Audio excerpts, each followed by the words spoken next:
उपस्थित आहेत. गेल्या 9 दिवसापासून इथं आंदोलन सुरू आहे. या आंदोलनाला भेट देण्यासाठी आपल्या जतचे प्रांताधिकारी माननीय अजय कुमार नाष्टे साहेब उपस्थित आहेत. या गावचे सर्व प्रमुख मंडळी, आजूबाजूच्या परिसरातील सर्व गावचे सरपंच, उपसरपंच, सोसायटीचे चेअरमन, व्हाईस चेअरमन, ग्रामपंचायतचे सोसायटीचे सदस्य, आजी माजी सर्व पदाधिकारी, तरुण मित्र, वडीलधारी मंडळी मोठ्या संख्येने इथे उपस्थित आहेत.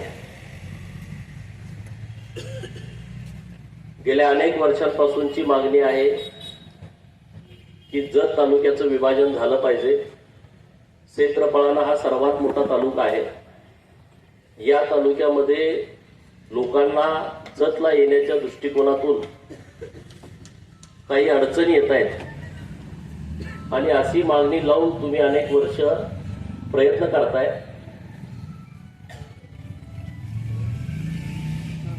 हे आंदोलन सुरू झाल्याच्या नंतर जेव्हा मला समजलं, मी 20 तारखेला या आंदोलनाला भेट देण्यासाठी आलो होतो वळसंगपर्यंत. परत मला इथून फोन आले की तुम्ही इकडे येऊ नका. ठीक आहे, मग तिथूनच आम्ही परत गेलो. परत इकडे चर्चा चालू झाली की आमदार इकडे भेट देत नाहीत. म्हणजे एका बाजूला येऊ नका म्हणायचं, दुसऱ्या बाजूला बदनामी करायची. असले दुटप्पी उद्योग काही लोक करतायत. हे तुम्हाला जाणीवपूर्वक मी यासाठी सांगतोय की मी लोकप्रतिनिधी म्हणून इकडे आलोच नाही. असं काही लोक चुकीच्या पद्धतीनं नरेटिव्ह सेट करण्याचा प्रयत्न करतायत. त्या सर्व लोकांना याबद्दलची माहिती असावी. आता माझी जबाबदारी जी आहे, ते सर्व मंडळी मला 2-3 दिवसापूर्वी सगळे परत भेटले जतमध्ये. आम्ही सविस्तरपणे चर्चा केली. जतला नाही, झऱ्याला आले होते सगळे. रात्री 12-1 वाजता आम्ही बसलो, सगळी चर्चा केली. अगोदरपासूनची सर्व पार्श्वभूमी समजावून घेतली. जो प्रस्ताव तुम्ही तयार केलाय तो प्रस्ताव माझ्या हातामध्ये आहे आणि सर्व चर्चा केल्याप्रमाणे मी काल राज्याचे महसूल मंत्री माननीय चंद्रशेखर बावनकुळे साहेब यांना प्रत्यक्षात भेटलो. त्यांच्या कानावरती हा विषय घातला की माणगावमध्ये अशा पद्धतीचं आंदोलन गेल्या 8 दिवसापासून सुरू आहे आणि लोकांची मागणी आहे, लोकांची भावना आहे की माणगाव हा तालुका झाला पाहिजे. ही जी तुमची भावना आहे, तुमची जी मागणी आहे, ते सरकारपर्यंत पोहोचवण्याची जबाबदारी माझी होती. ती मी काल पूर्ण केलेली आहे.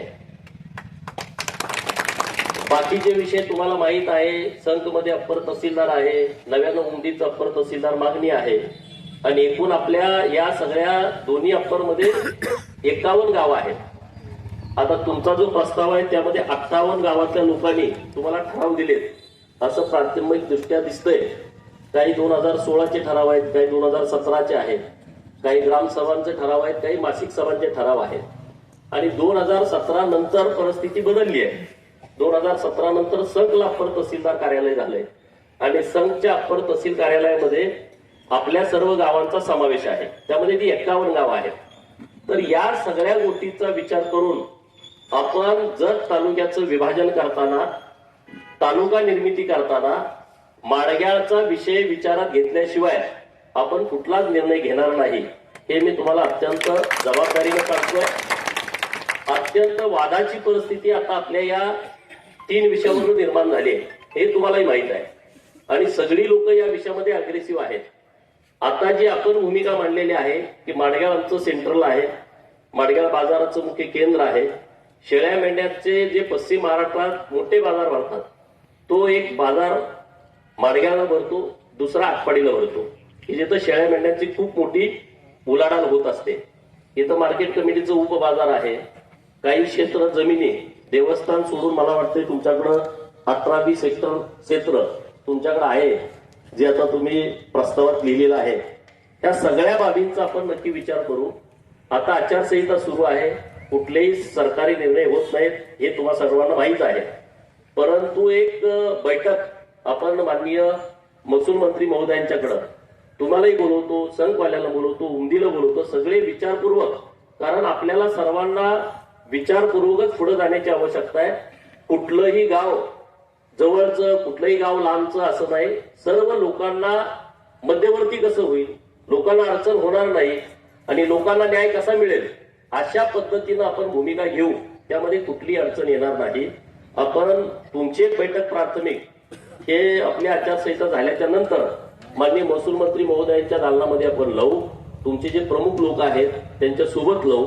हा जो आपला ठराव आहे 2009 पासून तुमचं हे सगळे कागदोपत्री सगळे रेकॉर्ड आपल्याकडे आहे. 2009 पासूनचे ठराव आहेत किंवा जिल्हाधिकारी सांगली यांनी काही पाठवलेला अहवाल आहे, तर हे सगळं रेकॉर्डवरती घेऊन आपल्याला पुढे कसं करता येईल अशा पद्धतीने आपण सगळेजण प्रयत्न करूया. परत त्यांनी दुसराही विषय मांडले की आम्हाला आता तालुका नाही झाला तर तुम्ही कुठलं तरी एखादं कार्यालय द्या. तर आता त्या संदर्भात प्राणसाहेब इथं आहेत, नेमकी पद्धत काय आहे कामाची. तर मी तुम्हाला काय तर सांगणार, मी इथं तुम्हाला कोर्ट देतो, मी तुम्हाला इथं उपनिबंधक कार्यालय देतो, तर असं चुकीचं तुम्हाला काय सांगायला, कारण उद्या तुम्ही मला विचारणार आहे ना. मी आता तुम्हाला उपोषणाच्या निमित्तानं काहीतरी चुकीचं बोललो आणि परत तुम्ही मला 8 दिवसांनी म्हणताल काय झालं, कोर्ट देतो म्हणला तर तुम्ही. तर आपण माडग्याच्या दृष्टिकोनातून जे काही चांगलं असेल ते करण्याचा अत्यंत प्रामाणिकपणे प्रयत्न करूया. आणि त्यासाठी तुम्ही सुद्धा सगळे एक दिलानं, एक मनानं, एकजुटीनं आपण सगळे पुढे जाऊ. 51च गावं आपल्याकडे आहेत याचा विचार तुम्ही सगळेजण करा.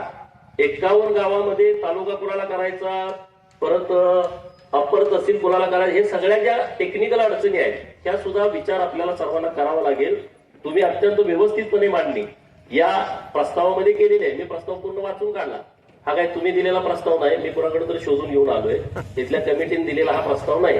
तर ज्यांना तुम्ही दिला होता त्यांच्याकडनं मी म्हटलं उचना द्या, मला माझ्याकडे प्रस्ताव नाही, मला माहिती असावी म्हणून मी गाडी तिथून ओळ ना ओळ सगळी वाचून काढलेली आहे.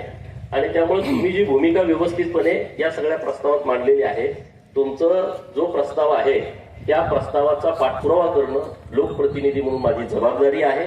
नंबर 1, ही जबाबदारी पार पडताना आपल्या तालुक्यामध्ये कुठं तेढ निर्माण होऊ नये, कुठल्या गावावरती अन्याय झालाय अशी त्या गावांची भावना होऊ नये.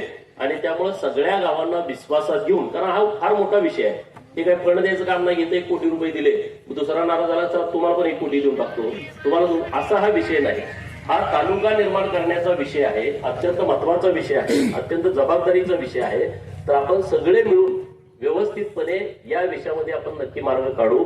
त्यासाठी जे काही पाठपुरावा करावा लागेल त्या आपल्या सगळ्या या पूर्व भागातल्या सगळ्या गावांची चर्चा करून सोबत घेऊन आपण नक्की याचा प्रयत्न करू. एवढ्या या निमित्तानं मी या विषयावरती बोलतो. तुम्हाला परवा सांगितल्याप्रमाणे मी हे सगळं माननीय सरकारच्या कानावरती व्यवस्थितपणे घातलेलं आहे.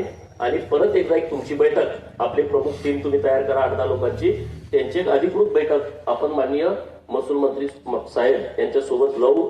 प्रांताधिकारी साहेब इथं आलेले आहेत, ते तुमच्याशी बोलतील आणि मग तुम्ही निर्णय घ्या. तुम्हाला आंदोलनाच्या बाबत तुम्ही भूमिका काय घ्यायची हा तुम्ही निर्णय माननीय प्रांताधिकारी साहेब यांचं ऐकल्यानंतर घ्यावा अशी तुम्हाला सगळ्यांना विनंती करतो. परंतु माडग्याळ आणि माडग्याळ परिसरातल्या लोकांच्या ज्या भावना आहेत त्या भावनाच्या सोबत गोपीचंद बळकट आहे. तुम्ही कुठलीही चिंता करण्याचं कारण नाही, तुम्ही कुठलाही गैरसमज पसरवण्याचं कारण नाही. का हा राजकारणाचा विषयच नाही, हा विषय पूर्णपणे वेगळा आहे. हा विषय पूर्णपणे सामाजिक आहे.